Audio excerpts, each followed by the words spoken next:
Good evening. It's lovely to be here talking to you. I just wanted to talk to you a little bit about your spiritual journey, where it's going, how you're feeling, what's happening with all of you. With me personally, I'm doing more demonstration work. I'm still doing one-to-one readings, and we're running a few circles. In the circles that we run, I've got to say they're coming on beautifully. We've got a new one that started on a Wednesday evening in Exeter. Everyone who's coming to that, they're developing quite nicely and at a good speed. Each person develops at their own speed. There is no right and wrong way of it, no time limit. It's a personal journey, and what we have found with our group is that sitting is one of the most important things. Sitting in the power, sitting for the energy, building a connection with spirit. So many people just think you go maybe once a week, once a month to somewhere, and you sit in a group and you go away and then you do nothing until the next time you go back. What we found is by encouraging the people who sit with us to sit every evening if they can. I know time is always a difficult one for most people, especially if you're working, you've got family. But if you can just take a little bit of time to sit for spirit, you'll notice a difference.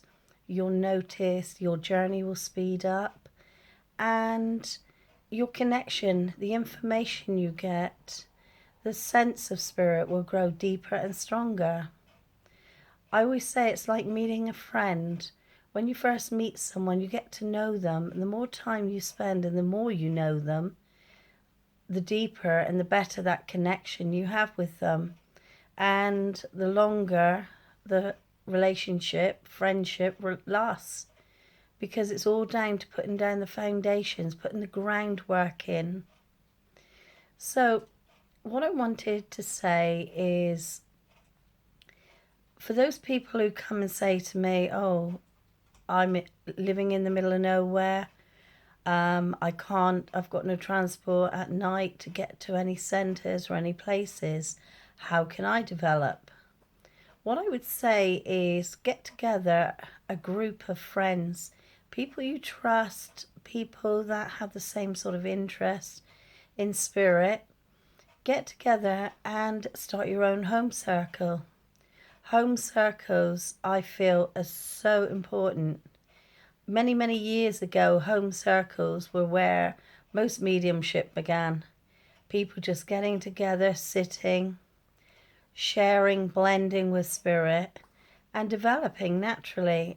And some of the most amazing mediums came from that. So it's not always about belonging to a centre or being able to get somewhere on a regular basis. It's just sitting regular. You can develop on your own. A lot of mediums developed by spending many hours just sitting for spirit. Some sat under the stairs to develop their gifts. Little Harry Potter for me, but each individual has their own journey to take. So like I say, there isn't a right or a wrong way. What I would say to you is spend that time, sit in the silence, as in the words of the great Silver Birch, Maurice Barbanel's guide. The activity of our world is the silence of theirs, but the silence of our world is the activity of theirs. So sometimes we need to stop and be silent long enough. Give the spirit world time to respond to what we're asking, what we're seeking. So many people, they pray and say, no one's listening, no one's answering. It's because you're so constant in the praying that nobody has the opportunity to get a word in to give you your answer. So, give them time.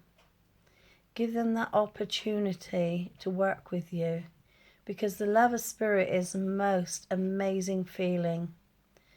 When you sit for spirit and you go to that place and you feel them wrap around you, it is absolutely wonderful.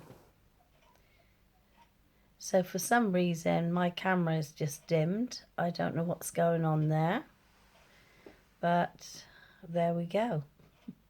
Who knows? I don't have all the answers. So if any of you ever have any questions or want to know, am I able to be a medium because, I don't do this or I don't do that, then anyone can be a medium. As long as you've got the intention, you want to work for spirit, come from a place of love, you can't really go wrong. Spirit want to work with us. They want to have us be their voice in this world. They want us to prove their existence, that life is eternal. It is only the physical body, the vehicle, that ceases to exist because it wears out. But we continue. We are in energy, and energy cannot be destroyed. It can be reformed, reshaped. So for all those people who believe they have to have been born into a certain family, or I've even had people say to me, oh, I haven't got a birthmark in a certain shape. You are a soul within a physical body. Because you're in that physical body, your energy is denser.